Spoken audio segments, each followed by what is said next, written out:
Slogan চলছে, মনে আছে তো? পাল্টানো দরকার, চাই পাল্টানো দরকার, পাল্টানো দরকার, পাল্টানো দরকার। মঞ্চে উপস্থিত আমাদের জেলা সভাপতি তাপস, সমস্ত জেনারেল সেক্রেটারিরা, আমাদের নিরঞ্জন দা রাজ্য থেকে উনি এখানে দায়িত্বপূর্ণ কাজ করছেন, আমাদের মণ্ডল সভাপতিরা যারা এই বিধানসভা আছে, সর্বোপরি আপনারা, আর সর্বোপরি যারা এখানে বসবাস করেন, আশেপাশে ব্যবসা করেন, সবাইকে ভারতীয় জনতা পার্টির পক্ষ থেকে অভিনন্দন, নমস্কার জানাই। মেট্রো রেলতে সামনে যে মিটিং যদি না হয়, তাহলে মনে হয় এই গ্যারুলিয়া মিউনিসিপ্যালিটি এলাকায়, যেটা নওয়াপাড়ার মধ্যে পড়ে, তাহলে কোনো মিটিংই হলো না। তাই আজকে ভারতীয় জনতা পার্টির পক্ষ থেকে আজকে এখানে একটা সভা, ইলেকশনের সভা শুরু হয়েছে। বক্তব্য রেখেছিলেন নিরঞ্জন দা, খুব ভালো বক্তা উনি। ওনার মতন তো আমি বলতে পারবো না, কিন্তু তাও চেষ্টা করছে কিছু বলার জন্য। 29 তারিখ ইলেকশন, প্রায় বাংলার মানুষ মন স্থির করে নিয়েছে কাকে ভোট দেবেন।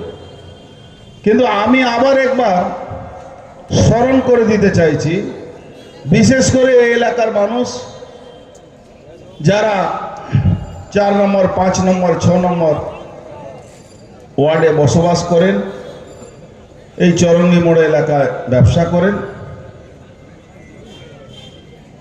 কি ভোট দেওয়ার আগে কি কি ভাবতে হয় মানুষকে। 34 বছর বাম জামানা পরে ভেবেছিলেন আপনারা, একটা ভাবনা ছিল, মনে এসেছিল, কি ছিল? কুশাসন এসে গেছে, অহংকার এসে গেছে। কিন্তু এই অহংকার 34 বছর পরে এসেছিল। তারপরে তৃণমূল কংগ্রেস সরকার এলো।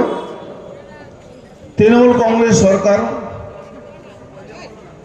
2011 থেকে মাত্র 2 বছরের পরে 34 বছর থেকে বেশি অহংকার শুরু হয়ে গেল। এই অহংকার এমন পরিস্থিতি হলো কি 2016 সালে যখন ইলেকশন আসলো, তখন প্রায় একটা আবেগ শুরু হয়ে গেছিল কি জোটের সরকার আসছে।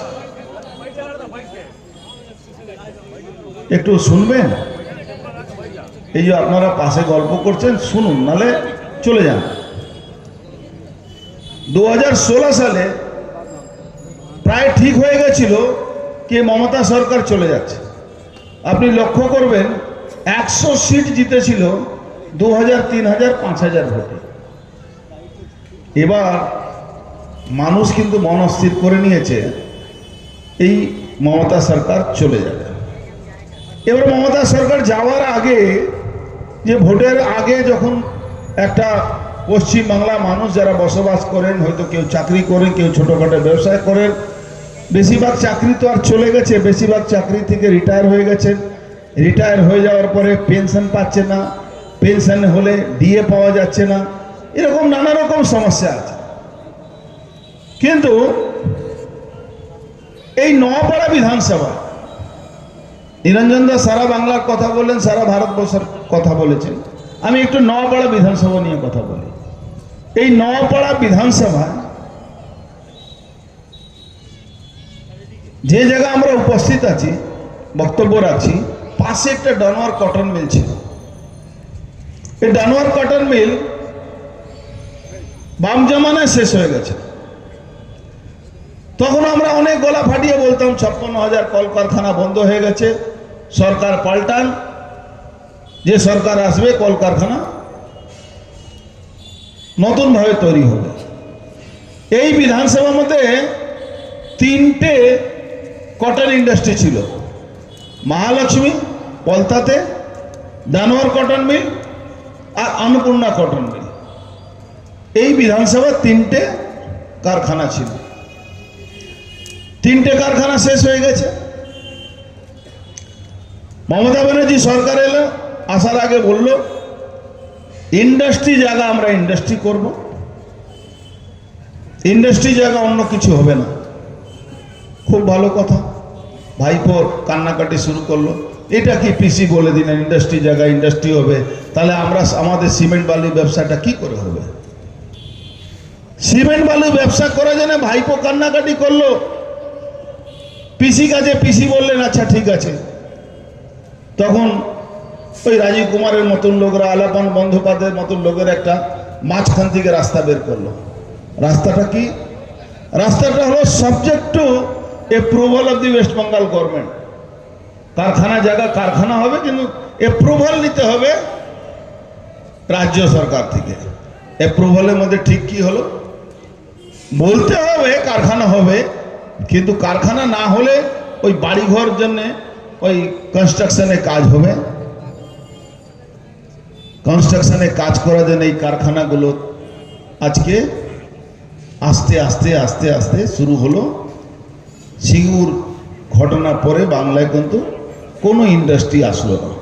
সরকার পাল্টালো, তৃণমূল সরকার আসলো, এই কারখানা জায়গা কোনো কারখানা হলো না।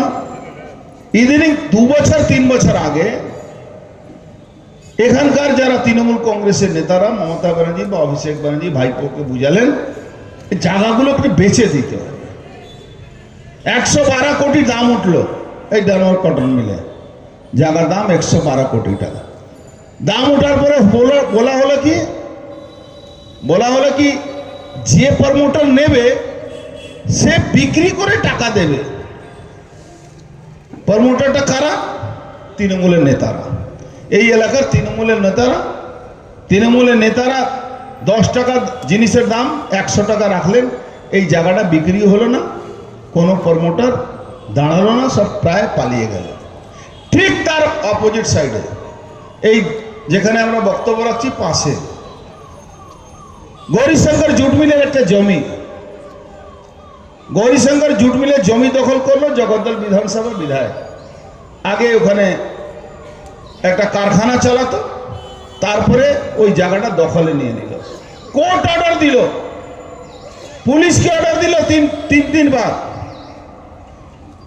গৌরীশঙ্কর জুট মিলের শ্রমিকদের গ্র্যাচুইটি পয়সা এই জমিগুলো যদি উদ্ধার হতো তাহলে হয়তো কিছু টাকা পেত, পিএফ টাকা বাকি ছিল। এই জায়গাগুলো উদ্ধার হলো না। তৃণমূল কংগ্রেসের জগদ্দলের এমএলএ এই জায়গাটা দখল করে নিল। হাইকোর্ট অর্ডার, লোয়ার কোর্ট তো ছেড়ে দিন, হাইকোর্টে অর্ডার, পুলিশ সাহায্য করলো, কিছু ক্রিমিনাল নিয়ে এসে এই জায়গাটাকে দখল নিতে দিল না। এই এলাকার মধ্যে যখন এমপি আমি ছিলাম, এই 5 নম্বর ওয়ার্ডে এখানে আপনারা জানেন শ্মশান ঘাট আছে, যাতে ডেড বডি ভালোভাবে রাখা যায় যদি পরিবারের লোকেরা দেরিতে আসে। 9খানা ক্যাবিনেট বানানো হলো, P7 যাকে বলা যায়। ওখানে এয়ার কন্ডিশন ব্যবস্থা থাকে যাতে বডিগুলো ডিসপোজাল না।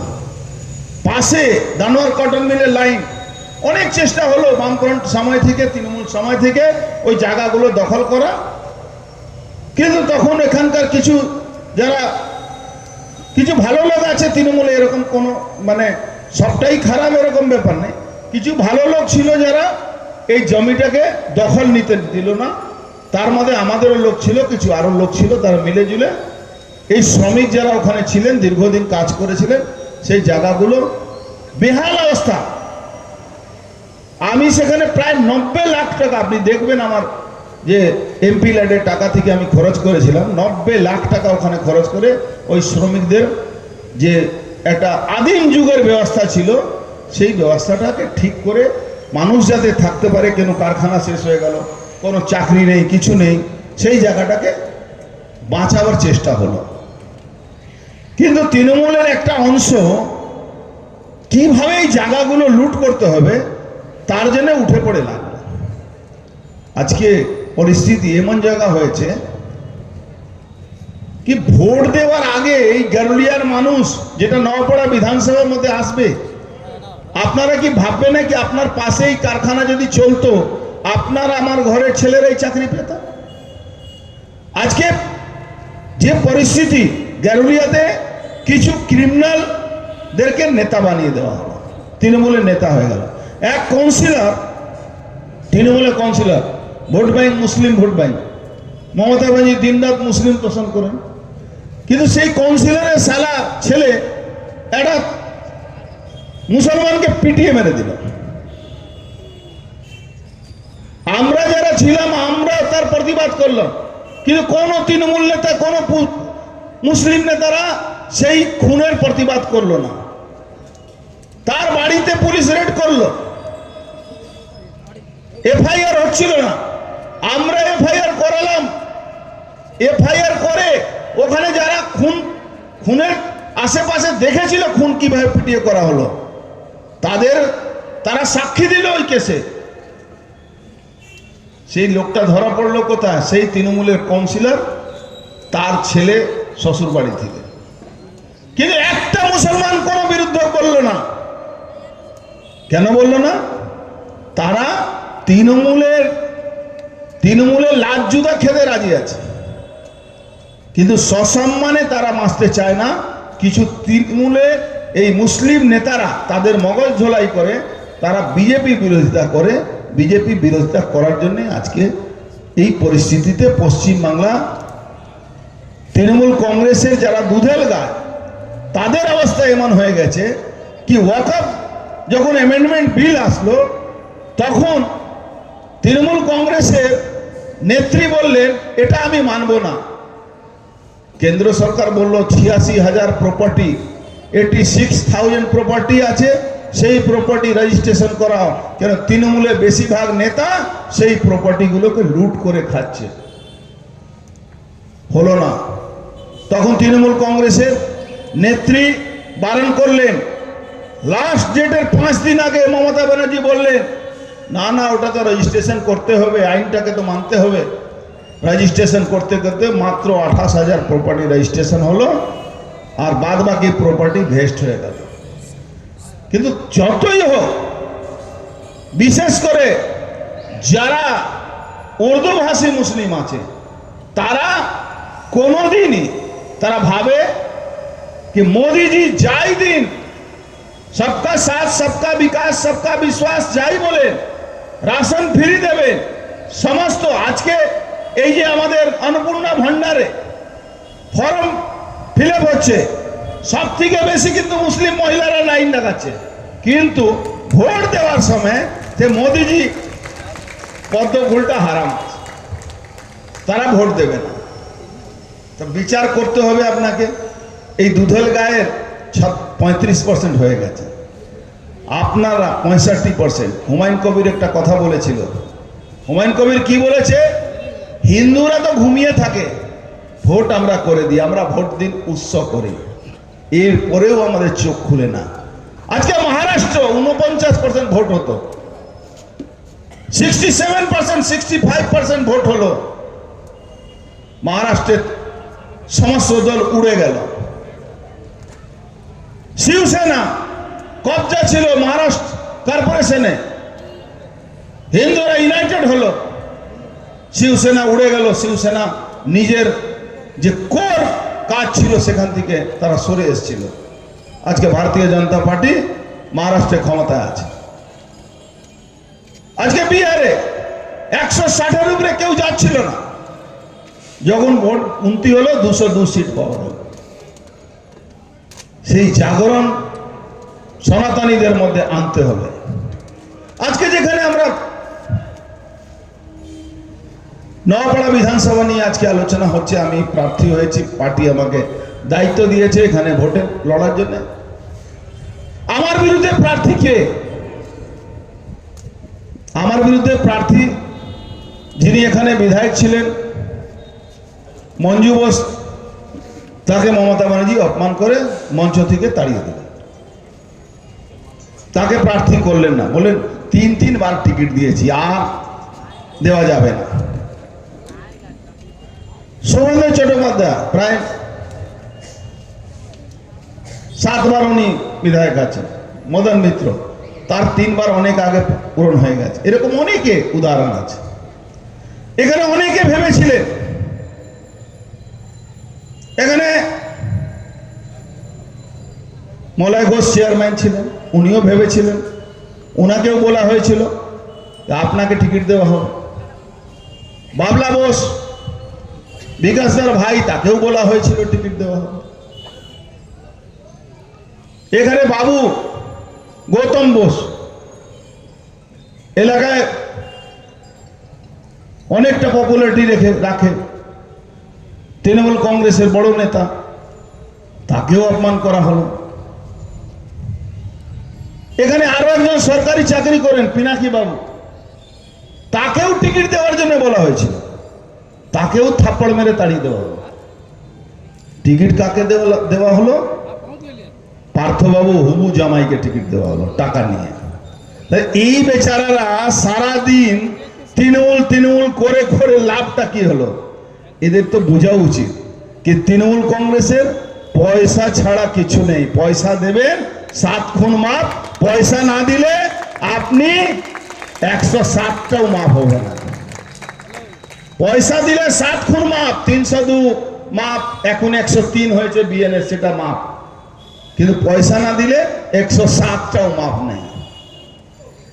মমতা ব্যানার্জি দল শুধু পয়সা তোলার একটা প্রাইভেট লিমিটেড কোম্পানি হয়ে গেছে। আজকে কাকে প্রার্থী করা হলো? তিনি নাকি ছাত্র নেতা, 10 বছর আগে কলেজ পাস আউট হয়ে গেছে। জানি না কলেজ পাস আউট হয়েছে কাগজ কলমে হয়েছে না অরিজিনাল হয়েছে, আমি জানি না, পাস আউট হয়েছে। ওই যেরকম এখানে সিপিএম একজন নেত্রী আছেন, উনি নাকি ছাত্র নেত্রী ছিলেন, 13 বছর ফেল করেছিলেন ঋষি বঙ্কিম কলেজে শুধু ছাত্র নেত্রী থাকার জন্য। ছাত্র নেত্রী থাকার জন্য 13 বছর ফেল করে ওখানে উনি নেতৃত্ব দেবেন। এখন উনি সবসময় শুধু বিজেপির বিরুদ্ধে কথা বলেন। এখানে 2 ছাত্র নেত্রী দেওয়া হলো, 3 সিপিএম তো শেষ হয়ে গেছে। তৃণমূল ছাত্র নেতা কে টিকিট দেওয়া হলো, নমিনেশন দেওয়া হলো, খুব ভালো, তাতে আমার কোনো আপত্তি নেই। কিন্তু দিদিমণি দল একটা কথা বলবে, পশ্চিম বাংলা কোন কলেজে ইলেকশন হচ্ছে না কেন? কোন কলেজে ইলেকশন হচ্ছে না কেন? কোন কলেজে যখন ইলেকশন হচ্ছে না তা ইউনিয়ন থাকলো কি করে? গভর্নিং বডি মিটিং এ এবিভিপি কে ডাকা হয় না, এসএফআই কে ডাকা হয় না, নকশাল ইউনিয়ন কে ডাকা হয় না, কংগ্রেস ইউনিয়ন কে ডাকা হয় না। শুধু বিনা ইলেকশনে একমাত্র সুন্দর তৃণমূল কংগ্রেসের টিএমসিপি কে ডেকে তাদেরকে লক্ষ লক্ষ টাকা দিয়ে প্রত্যেক বছর আপনার আমার ছেলে মাইনার টাকা, আপনার আমার লোকের ট্যাক্সের টাকা দিয়ে তাদেরকে ফুর্তি করার জন্য ছেড়ে দেওয়া হয়েছে। হাই স্কুল, মাধ্যমিক স্কুল, আগে ম্যানেজিং কমিটি ইলেকশন হতো। ম্যানেজিং কমিটি ইলেকশনে এলাকার প্রমিনেন্ট ফিগার, যারা ভালো লোক, ভদ্রলোক, তারা ইলেকশন লড়তেন। একটা কম্পিটিশন থাকতো, ভালো লোক ইলেক্টেড হয়ে আসতেন। বাংলা যদি প্রথম কোথা থেকে ইলেকশন শুরু হতো, সেই ওই মাধ্যমিক স্কুল আর হাই স্কুল থেকে। দিদিমণি আসার পরে বন্ধ হয়ে গেল। দিদিমণি আসার পরে বন্ধ হয়ে গেল। ওখানে কারা আসছেন? তৃণমূলে কোন গুন্ডা, কোন চেংড়া, কোন বদমাস যারা তোলাবাজি ভালো করে, ওখান থেকে এডমিশনের তোলাবাজি। দেখুন, বাংলায় মিডিয়াম স্কুল প্রায় বন্ধ হয়ে গেছে। এখন হিন্দি মিডিয়াম, উর্দু মিডিয়াম স্কুলে ওই এদেরকে প্রেসিডেন্ট সেক্রেটারি বানিয়ে দেওয়া হয়। এরা ওখানে ম্যানেজিং কমিটিতে ঢুকে যাচ্ছে। এবার ম্যানেজিং কমিটি ঢুকে একদিকে সরকার বলছে কোনো এডমিশন ফি লাগে না, আর একদিকে বলছে কোনো এডমিশন ফি লাগে না, আর এডমিশন টাইমে 3 টাইম বেশি, 4 টাইম বেশি তাদের থেকে টাকা আদায় করে। আর সব থেকে বড় স্কিম শুরু হয়েছে, মিড ডে মিলের টাকা লুট হচ্ছে। কেন্দ্র সরকার মিড ডে মিল দিচ্ছে যাতে ছাত্র ছাত্রীরা স্কুলে পড়তে পারে, তাদের খাওয়ার অসুবিধা না হয়, তার জন্য স্কুলে মিড ডে মিল চালু করা হয়েছে। এই মিড ডে মিলের টাকা লুট হচ্ছে। মিড ডে মিলের টাকা লুট করার জন্য তথাকথিত যারা হেডমাস্টার, ওখানকার সেক্রেটারি, তাদের মধ্যে স্পর্ধা আছে কে বড় তৃণমূল হবে। তার থেকে কোথা থেকে রোজগার হবে সেটা এমএলএ এমপি কাছে আর যে কাউন্সিলর আছে ওখানে ভাগ হয়। সরকারি স্কুল নাকি বই ফ্রি দেওয়া হয়। যখন 6 মাস 8 মাস, আপনি তো টিচার, 6 মাস 8 মাস পরে সিলেবাস কমপ্লিট হতে যায় তখন বই আসে। বইটা ছাপায় কে? গ্রেট ভাইপো, বাংলার ভাইপো। উনার কোম্পানি দিয়ে ছাপা হয়, উনি টেন্ডার পান। কাপড়ের টেন্ডার তৃণমূলের নেতারা পায়, জুতো টেন্ডার তৃণমূলের নেতারা পায়, সাইকেল টেন্ডার অভিষেক ব্যানার্জি শ্বশুরবাড়ি লোকেরা পায়। এ সবটাই প্রাইভেট লিমিটেড কোম্পানি। যখন আইপ্যাকের অফিসে ইডি হামলা করলো, ইডি গেল রেড করতে, তখন তৃণমূলে ফাইল ধরে নিয়ে আসলো না, রাজ্য সরকারের ফাইল মমতা ব্যানার্জি কেড়ে নিয়ে এলেন। কি আইপ্যাকের অফিস থেকে রাজ্য সরকারের ফাইল আসলো কোথা থেকে? আর মমতা ব্যানার্জি বলে আমাদের সব সিক্রেট নেওয়ার জন্য এসেছিল। আরে দিদিমণি, আপনার সিক্রেট কে আছে? আপনাকে টাকা দিলে সব কাজ হয়। আবার এটাকে সিক্রেট, একে তো ওপেন সিক্রেট বলা হয়। এটাকে তো ওপেন সিক্রেট বলা হয়। কাকে টিকিট দিলেন? কাকে নমিনেশন দিলেন? যে চাকরি চুরি কেসে জিটিএতে চাকরি চুরি করেছে, পার্থ চ্যাটার্জি পরে ওরই নাম আছে, সে জিটিএতে চাকরি চুরি করার কেসে পশ্চিম বাংলা সরকারের পুলিশ এফআইআর করেছে। এটা আমার কাছে প্রমাণ আছে, আমি মিডিয়াকে আগেও দিয়েছি, এখনো দিতে পারি। তাহলে মমতা ব্যানার্জি দল তখনই আপনি করতে পারবেন, তখনই পশ্চিম বাংলা মমতা ব্যানার্জিকে আপনাকে মুখ্যমন্ত্রী রাখতে হবে। কি মমতা ব্যানার্জি পয়সা ছাড়া মমতা ব্যানার্জি দল কাউকে চিনে না। এবার পৌরসভার কাজ হচ্ছে, এখানকার চেয়ারম্যান অর্ধেক সপ্তাহে 3 দিন দীঘা মন্দারমণি ঘুরে বেড়ায়। দীঘা মন্দারমণি ঘুরে বেড়ায়, যেখানে ও চেয়ারম্যান যে জায়গা থেকে জিতে এসছে, পাশে একটা ওয়ার্ড আছে লেলিননগর, সিপিএম এর লোক ওখানে, মানে সিপিএম করার জন্য লেলিননগর তৈরি হয়েছিল। উদ্বাস্তু মানুষ ওরা, লেলিননগর নাম দেওয়া হয়েছিল। লেলিননগরে দাঙ্গা হলো, ওখানকার লোকাল কাউন্সিলর রবি নাম আছে। সেই রবি মুসলমানদের কাছে গিয়ে ক্ষমা চাইল, হিন্দুদের মাথা ফাটলো, ক্ষমা চাইল মুসলমানদের। আজকে গেরুলিয়া মতন লোক জায়গা, যেখানে কোনো রোজগারের ব্যবস্থা নেই, কোনো ইন্ডাস্ট্রি নেই, একটা মানুষ এখানে কিভাবে বাঁচতে পারে, মানুষ এখানে কিভাবে বাঁচতে পারে এর কোনো ঠিকানা নেই। বেশিরভাগ লোক কলকাতা ছোটখাটো কাজ করতে যায়। আজকে পরিযায়ী শ্রমিক, মমতা ব্যানার্জি বলে নাকি 50 লাখ মাত্র পরিযায়ী শ্রমিক আছে। পরিযায়ী শ্রমিকরা পশ্চিম বাংলা থেকে বাইরে গিয়ে কাজ করছেন। মমতা ব্যানার্জি বলছেন আসো আমি চাকরি দেব। তারা বলছে না না না না না, আমরা যাব না, আপনার এই 5,000 টাকা নিতে আমরা যাব না। সেখানেও ঘপলা আছে, টাকা না দিলে 5,000 পাবে না। এই যে সমাব্যাথী বলে না, যারা মারা গেছে তাদের ডেড বডি যেটা 2,000 টাকা, আপনি যে কোনো লোককে জানতো জিজ্ঞেস করুন, 500 টাকা না দিলে 2,000 টাকা পাওয়া যাবে। আর এদিকে মমতা ব্যানার্জি লোকেরা বলে জন্ম থেকে মৃত্যু অবধি মমতা ব্যানার্জি টাকা দিচ্ছে। আমার আগে নিরঞ্জন দা বক্তব্য রাখছিলেন, এই মন্দির বানালো, ওই মন্দির বানালো। দিদিমণি নিজের পকেট থেকে কটা মন্দির বানিয়েছে। সরকারি টাকা দিয়ে মন্দির বানানো যায় না, ওখানে মুসলমানের ট্যাক্সের পয়সা আছে, হিন্দুদের ট্যাক্সের পয়সা। রাম মন্দির কিন্তু ভারতবর্ষ সরকার বানায়নি, রাম মন্দির বানানো হয়েছে মানুষের টাকা দিয়ে, মানুষ চাঁদা দিয়েছে, তার জন্য রাম মন্দির বানানো হয়েছে। আপনি ট্যাক্সের টাকা দিয়ে মন্দির বানাবেন, সেই মন্দিরে পুজো করা যায় না। আপনি ওটাকে কালচারাল সেন্টার বানিয়েছেন।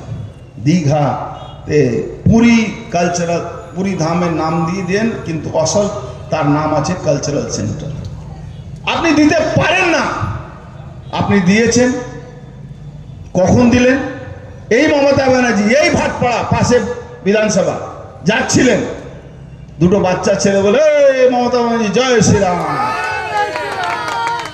হট করে গাড়ি থেকে নেমে গেলেন, এই তোরা আমাকে গালাগালি দিচ্ছিস, আমার খাচ্ছিস, আমাকে গালাগালি দিচ্ছিস।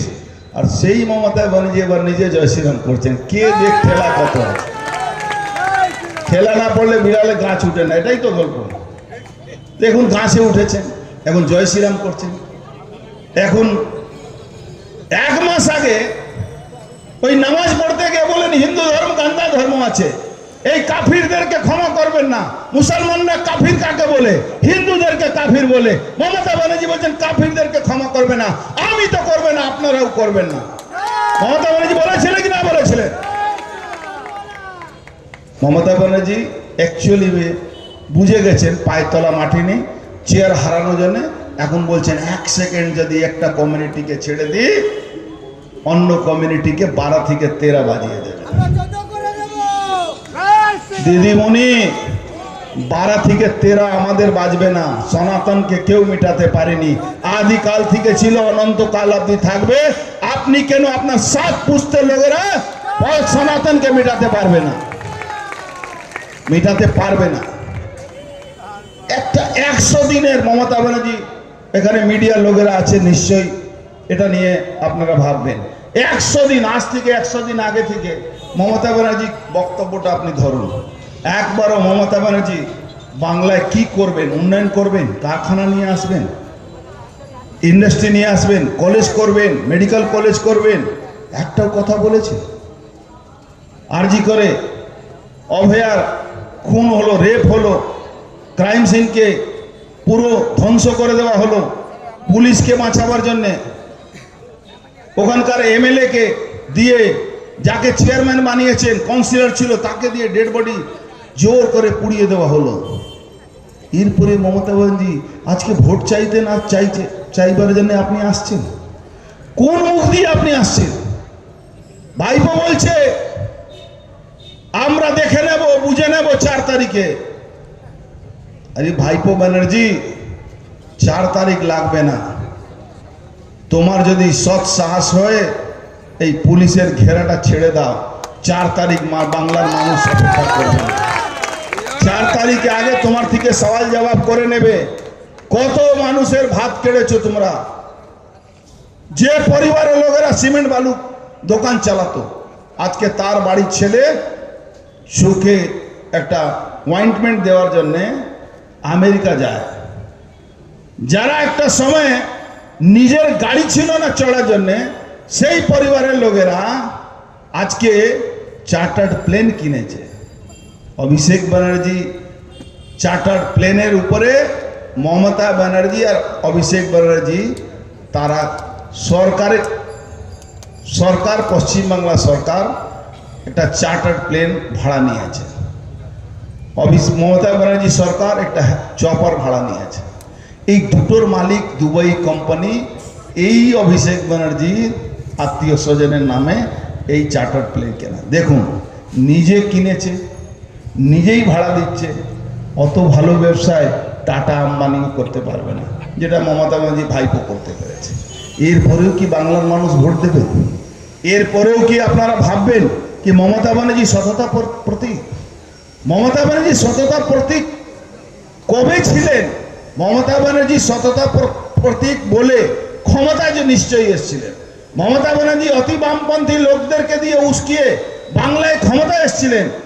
আজকে অতি বামপন্থীরা নো ভোট টু বিজেপি করে, কিন্তু এই অতি বামপন্থীদেরকে প্রশ্ন করুন তো, যখন কিষণজি হাত ধরে মমতা ব্যানার্জি ক্ষমতায় এলেন, যখন জঙ্গলমহলে সব সিট জেতা হলো, তখন মমতা ব্যানার্জি জেতার পরে কি করলেন? অভিষেক ব্যানার্জি বলল আমরা কিষণজিকে খুন করেছি। তারপরেও এই অতি বামপন্থী লোকেরা তারা বলে যে আমরা বিজেপি বিরোধী। কেন? বিজেপি না ডানপন্থী না বামপন্থী? বিজেপি হলো রাষ্ট্রবাদী। আজকে বিজেপি রাষ্ট্রবাদী হওয়ার জন্য 21টা রাজ্যে ক্ষমতায় আছে। 21টা রাজ্যে ক্ষমতা আছে। দিদিমণি, এই পুলিশ আর গুন্ডা সমীকরণ প্রায় শেষের দিকে যাচ্ছে। আপনি নিজের বিধানসভা জিতবেন তো? 2021-এ তো হেরেছিলেন। নন্দীগ্রামে হেরেছিলেন তো, এবার ভবানীপুরে হারবেন। এবার ভবানীপুরে আপনি হারবেন, আপনি নিশ্চিত থাকুন আপনাকে ভবানীপুরে কেউ জেতাতে পারবে না। আপনি যত বিভেদ সৃষ্টি করুন, ভারতবর্ষের বাইরে আপনাকে কি বলে লোক জানেন? আপনি একজন মহিলা হয়ে আজকে অভয়া খুনকে জন্য অভয়া খুনের নামে ব্যবসা করেছেন, অভয়াকে খুন করিয়েছেন। আপনি আপনার পরিবারের রিলেটিভ সন্দীপ ঘোষ, তার কাকা রঞ্জিত ঘোষ আজকে সমস্ত সুপার স্পেশালিস্ট হসপিটালে দুর্নীতি আখড়া হয়েছে। সুপার স্পেশালিস্ট হসপিটাল নাম দিয়েছেন, সেখানে সুপার স্পেশালিস্ট হসপিটাল না, সুপার স্পেশালিস্ট মর্গ হয়ে গেছে। সেখানে ট্রিটমেন্ট হয় না, সেখানে ডেড বডি অর্গান চুরি করে বিক্রি করে আপনার এই রিলেটিভ লোকেরা আজকে সারা বাংলা সুপার স্পেশালিস্ট নাম করে আজকে প্রাইভেট নার্সিং হোম একদম উঠে রোজ নতুন তৈরি হচ্ছে। কারা তৈরি করছে? কারাই তৈরি করছে? আপনার যারা তৃণমূল কংগ্রেসের সঙ্গে কিছু অসাধু ব্যক্তি আছে তারা তৈরি করছে। আজকে যত ভালো ভালো নার্সিং হোম আছে, মমতা ব্যানার্জি লোকেরা, আপনি গেলেন স্বাস্থ্যসাথী, মমতা ব্যানার্জি বলেন তো স্বাস্থ্যসাথী কার্ড, স্বাস্থ্যসাথী কার্ড নিয়ে যান, আপনাকে বলবে বেড খালি নেই। আর এমন কিছু চিহ্নিত করা হয়েছে দিদিমণির কাছে যারা ডাইরেক্ট টাকা দেয়, তাদেরকে বলা হয় অসুখ না থাকলে, অসুস্থ না থাকলে তাদের স্বাস্থ্যসাথী নামে বিল তৈরি হয়। আমি বলছি না, এই ব্যারাকপুরে যেখানে এখানকার এমপি মাঝে মাঝে যখন ওভারডোজ হয়ে যায় মদের, তখন গিয়ে ভর্তি হন ওখানে।